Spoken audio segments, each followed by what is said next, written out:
జై శ్రీరామ్. అందరికీ నమస్తే, అందరికీ గుడ్ మార్నింగ్. ఒక ఊర్లో అన్ని ఫ్యామిలీలు ఉంటాయి.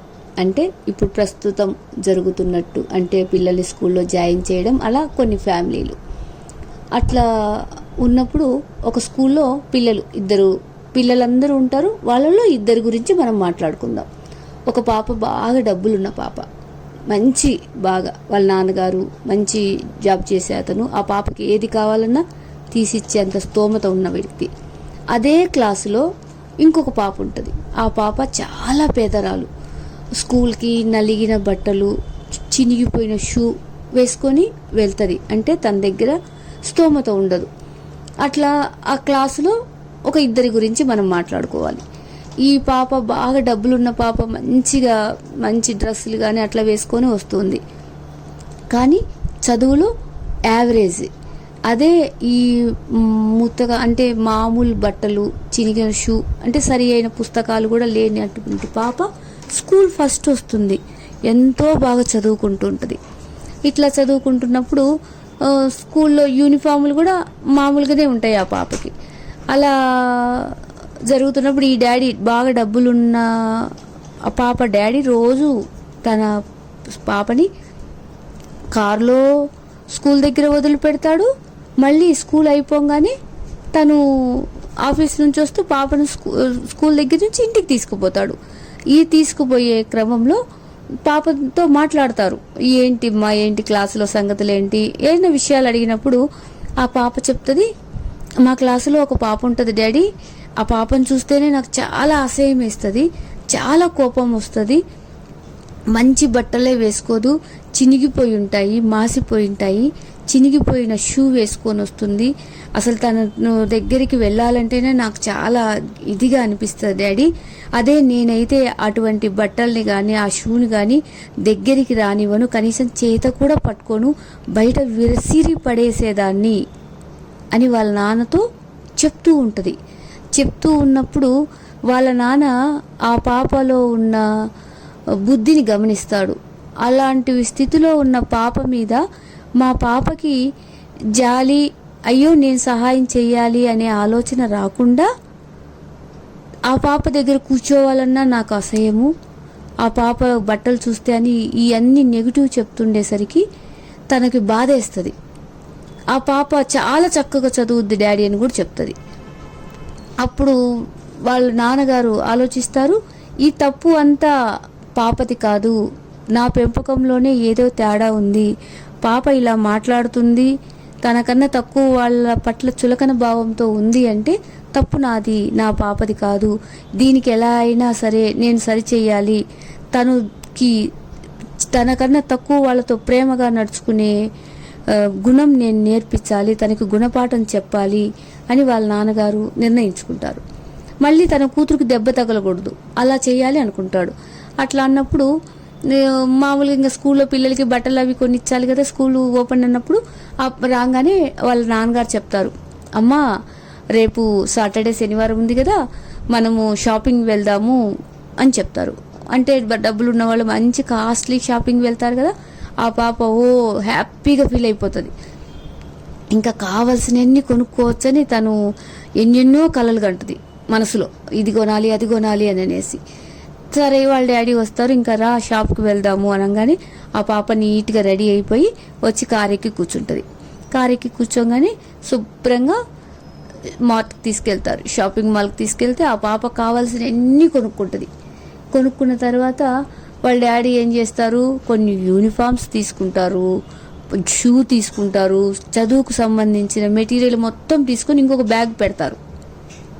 ఆ పాప అనుకుంటుంది, నేను తీసుకున్నాను కదా, మళ్ళీ ఈ బ్యాగ్ ఎందుకు తీసుకుంటున్నారు అనుకుంటుంది. కానీ వాళ్ళ డాడీని ఏం అడగదు, ఇంక ఈ ఆనందంలో మునిగిపోతుంటుంది. ఇంకా షాపింగ్ అయిపోయిన తర్వాత మళ్ళీ ఇంటికి రావాలి కదా, కానీ వాళ్ళ నాన్నగారు ఇంటి వైపు రాకుండా వేరే రూట్ గుండా తీసుకెళ్తుంటారు.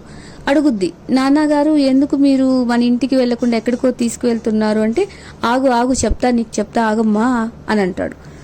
అనగానే చిన్నగా వాళ్ళ డాడీ ఆ కారు ఎక్కడికి తీసుకెళ్తాడు, ఆ పాప ఉంది కదా ఇంకొక పాప, పేద పాప, ఆ పాప ఇంటి ముందర తీసుకుపోయి కారు ఆపుతాడు. వాళ్ళ ఇల్లు అవన్నీ చూడంగానే ఈ అమ్మాయి ముఖము నలుపుకుంటుంది. ఏంది ఇది, ఈ పాప దగ్గరికి తీసుకొచ్చాడు నన్ను మా డాడీకి ఏమైనా మెంటలా అని అనుకుంటుంది. కానీ ఆశ్చర్యపోయి కారులో అలాగే కూర్చుంటుంది, దిగదు. ఈ కారు వాళ్ళ ఇంటి ముందు లాగంగానే లోపల నుంచి ఇంకో పాప ఉంది కదా, పరిగెత్తుకుంటూ వచ్చి ఈ పాప వాళ్ళ డాడీకి నమస్తే పెట్టి రమ్మని లోపలికి పిలుస్తుంది. అలాగే వాళ్ళ అమ్మ కూడా లోపల నుంచి వచ్చి ఎంతో మర్యాదగా రండి సార్ లోపలికి అని పిలిచి వాళ్ళకున్న దాంట్లో చైర్స్ వేసి కూర్చోబెట్టి తాగడానికి మంచినీళ్ళు ఇస్తారు ఎంతో వినయంతో. వీళ్ళ డాడీ ఆ పాప రాదు, కారులో నుంచి అలాగే కూర్చుంటుంది. అప్పుడు వీళ్ళ డాడీ ఆ పాపను కూడా పిలుస్తాడు. అప్పుడు ఆ పాప ఎంతో చీదరించుకుంటూ కారు దిగుద్ది. ఈ పాప వెళ్ళి ఆ పాప చేయి పట్టుకొని రా మా ఇంటికి రా, మా లోపలికి రా అని పిలుచుకుపోద్ది. పిలుచుకుపోగానే వాళ్ళ ఇల్లంతా చూసి ఈ పాప ఒక రకంగా పెట్టేస్తుంది ఫేస్.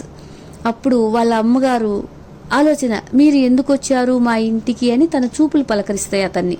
అప్పుడు ఆయన చెప్తారు, ఏమీ లేదమ్మా, మేము వచ్చిన కారణం ఏంటి అంటే మా పాప బర్త్డే ఉంది.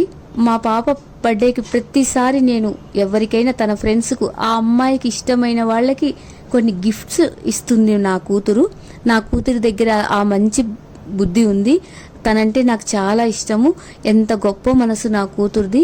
తన పుట్టినరోజు తనకిష్టమైన వాళ్ళకి కావలసినవి కొనిస్తూ ఉంటుంది అని చెప్తాడు. అప్పుడు ఒక్కసారిగా ఈ పాప వాళ్ళ డాడీకి వెళ్ళి పైకి కిందికి చూస్తుంది. అప్పుడు చెప్తాడు, నువ్వు కొనుక్కున్నావు అవన్నీ కారులో నుంచి తీసుకురాపో అని చెప్తాడు. అప్పుడు ఇంకా వాళ్ళ డాడీ వైపు ఆ అమ్మాయి చూస్తుంది, అలా చూస్తుంది, కానీ చేసేది ఏం లేదు. శుభ్రంగా వెళ్ళి తను ఎంతో ఇష్టపడి కొని ఉంటుంది కదా అవన్నీ ఆ ప్యాక్, తర్వాత వీళ్ళ డాడీ తీసుకున్న బ్యాగు, 2 బ్యాగులు తీసుకొచ్చి ఆ పాపకిచ్చి ఇవ్వంగానే ఆ పేద పాప ఏం చేస్తుంది అంటే ఈ పాపని గట్టిగా కౌగిలించుకుంటుంది. ఆ కౌగిలించుకోగానే ఆ పాప అంటే ఎంతో అసహ్యం కదా మామూలుగా, ఈ అమ్మాయి మనసంతా ఒక రకంగా అయిపోద్ది. ఇంత ప్రేమ ఉంది ఈ అమ్మాయి మీద, ఈ అమ్మాయికి నా మీద నేను ఎంతో అసహించుకున్నాను అని అనుకుంటుంది. అనుకొని తన కళ్ళ వెంబడి నీళ్లు కారిపోతాయి. అవి ఆ పాపకిచ్చి వాళ్ళిద్దరూ కారెక్కి వెళ్ళిపోతుంటారు.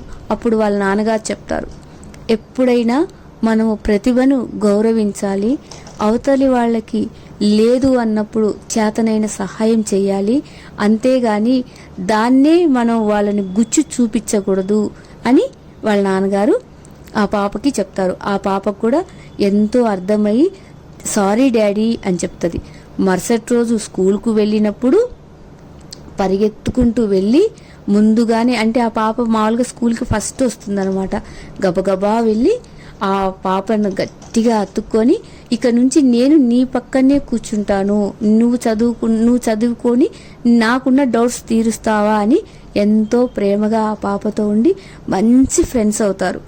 అలా పిల్లలకి నేర్పించాలి, మనకన్నా తక్కువ వాళ్ళతో తక్కువ చూడకూడదు, సమానంగా చూడకపోయినా పర్వాలేదు, కించపరచకుండా ఉండే స్వభావాన్ని మనం మన పేరెంట్స్గా పిల్లలకు నేర్పే బాధ్యత.